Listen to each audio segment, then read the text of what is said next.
Hi everyone, welcome to my channel. അപ്പോൾ last വീഡിയോയിൽ നമ്മൾ ഹൈപ്പർ ടെൻഷനെ പറ്റിയായിരുന്നു പറഞ്ഞിരുന്നത്. അപ്പോൾ ഇന്ന് നമ്മൾ ഡിസ്കസ് ചെയ്യാൻ പോകുന്ന ടോപ്പിക് വന്നിട്ട് ഹൈപ്പർ ടെൻഷൻ, അതായത് ബ്ലഡ് പ്രഷർ കുറയുന്ന ഒരു കണ്ടീഷനാണ് ഹൈപ്പർ ടെൻഷൻ. അപ്പോൾ ഹൈപ്പർ ടെൻഷൻ പോലെ തന്നെ പല വ്യക്തികളെയും അലട്ടുന്നൊരു കണ്ടീഷൻ തന്നെയാണ് ഈ ഹൈപ്പർ ടെൻഷൻ, അല്ലെങ്കിൽ പ്രഷർ കുറയുന്ന അവസ്ഥ. പലപ്പോഴും ഇതൊരു അസുഖമായിട്ട് നമുക്ക് പറയാൻ പറ്റില്ല, എന്നാൽ പല അസുഖങ്ങളുടെ ഒരു ക്ലിനിക്കൽ പ്രസൻറ്റേഷനായിട്ട് നമുക്ക് ഇതുപോലെ ഹൈപ്പർ ടെൻഷൻ വരാറുണ്ട്.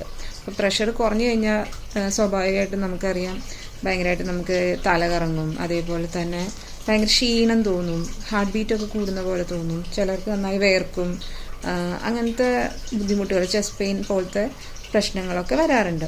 അപ്പോൾ എന്തുകൊണ്ടാണ് ഈ ഹൈപ്പർ ടെൻഷൻ എന്ന് പറഞ്ഞു കഴിഞ്ഞാൽ, ഇതും ഈ നേരത്തെ പറഞ്ഞ പോലെ പാരമ്പര്യമായിട്ടും ചിലരിൽ ഇത്തരത്തിൽ ബ്ലഡ് പ്രഷർ കുറഞ്ഞു വരാം, അല്ലെങ്കിൽ വേറെ ഏതെങ്കിലും അസുഖങ്ങളുടെ ഭാഗമായിട്ടോ ഒക്കെ വരാം. അതിന് പുറമെ നമുക്ക് എന്തെങ്കിലും തരത്തിൽ പെട്ടെന്ന് എഴുന്നേൽക്കുമ്പോൾ ഒരു പൊസിഷൻ ചേഞ്ച് ചെയ്യുമ്പോഴൊക്കെ ചിലപ്പോൾ നമുക്ക് തലകറക്കം വരാറുണ്ട്. എന്തെങ്കിലും പൊസിഷനിൽ വരുന്ന ചേഞ്ചസ് കൊണ്ടോ, അല്ലെങ്കിൽ ഒരുപാട് ഇമോഷണലി വരുന്ന സ്ട്രെസ് കൊണ്ട്, പെയിൻ കൊണ്ട്, പേടി കൊണ്ട്, അത്തരം കണ്ടീഷൻസ് കൊണ്ടൊക്കെ നമുക്ക് ഇത്തരത്തിൽ ബ്ലഡ് പ്രഷർ കുറയാറുണ്ട്. മറ്റൊരു പ്രധാന കാരണമാണ് എക്സസീവായിട്ട് വരുന്ന ബ്ലഡ് ലോസ്, അല്ലെങ്കിൽ ഡീഹൈഡ്രേഷൻ. ജലാംശം ശരീരത്തിൽ കുറയുമ്പോഴും നമുക്ക് തലകറക്കം ഫീൽ ചെയ്യും. അപ്പോൾ ഇത്തരത്തിലുള്ളവർ, ഇങ്ങനത്തെ കണ്ടീഷൻസ് ഉള്ളവർ ശ്രദ്ധിക്കേണ്ട കുറച്ച് കാര്യങ്ങൾ എന്തൊക്കെയാണെന്ന് വെച്ച് കഴിഞ്ഞാൽ, നമ്മൾ ഇടയ്ക്കിടയ്ക്ക് വെള്ളം കുടിക്കാം, നല്ലപോലെ ഹൈഡ്രേറ്റഡ് ആയിരിക്കുക എന്നുള്ളതാണ് പ്രധാനപ്പെട്ട ഒരു കാര്യം. അതേപോലെ തന്നെ ചെറിയ അളവിൽ കുറേശ്ശെ ഭക്ഷണം ഇടയ്ക്കിടയ്ക്ക് കഴിക്കാം.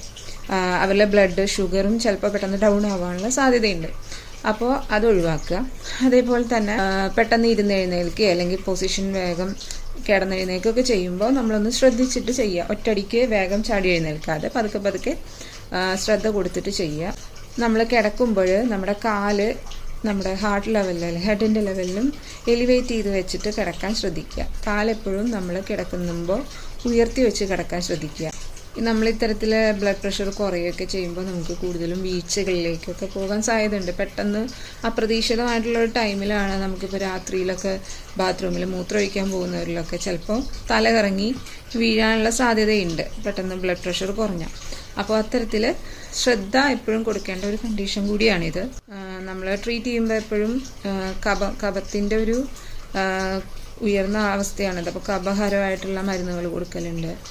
ലശൂന ക്ഷീരഭാഗം, ദശമൂലാരിഷ്ടം, ദ്രാക്ഷാരിഷ്ടം, വായുഗുളിക പോലത്തെ മരുന്നുകൾ, വർണ്ണാദി പോലത്തെ കഷായങ്ങൾ, ധന്വന്തരം കൊടുക്കലുണ്ട്. ചിലപ്പോൾ നമുക്ക് പാണ്ഡുവിൻ്റെ ചികിത്സ, ഇപ്പോൾ പാണ്ഡു അനീമിയ ചികിത്സിക്കുന്ന പോലെയൊക്കെ നമ്മൾ ചിലപ്പോൾ നവരായസ ചൂർണം പോലത്തെ മരുന്നുകളും എല്ലാം കൊടുക്കലുണ്ട്. അപ്പോൾ ഇത്തരത്തിൽ ലോ പ്രഷറുള്ളവർ നല്ലപോലെ റെസ്റ്റ് എടുക്കുക, പൊസിഷൻസൊക്കെ ചേഞ്ച് ചെയ്യുമ്പോൾ ശ്രദ്ധിച്ച് ചെയ്യുക, കാല് എപ്പോഴും ഉയർത്തി വെച്ചിട്ട് കിടക്കാൻ ശ്രദ്ധിക്കുക. മരുന്നുകളൊക്കെ ആയിട്ട് ഞാൻ നേരത്തെ പറഞ്ഞ ഇതുപോലെ വർണ്ണാദി കഷായം, ദശമൂലാരിഷ്ടം, ദ്രാക്ഷാരിഷ്ടം, വായുഗുളിക, അങ്ങനത്തെ മരുന്നുകളൊക്കെ നമ്മൾ സ്വാഭാവികമായിട്ടും കൊടുക്കാറുള്ളത്. അത് ഓരോ പേഷ്യൻറ്റിനനുസരിച്ച് ചിലപ്പോൾ നമ്മൾ മരുന്നുകൾ അവരുടെ കണ്ടീഷൻ അനുസരിച്ച് മാറി മാറി കൊടുക്കലുണ്ട്.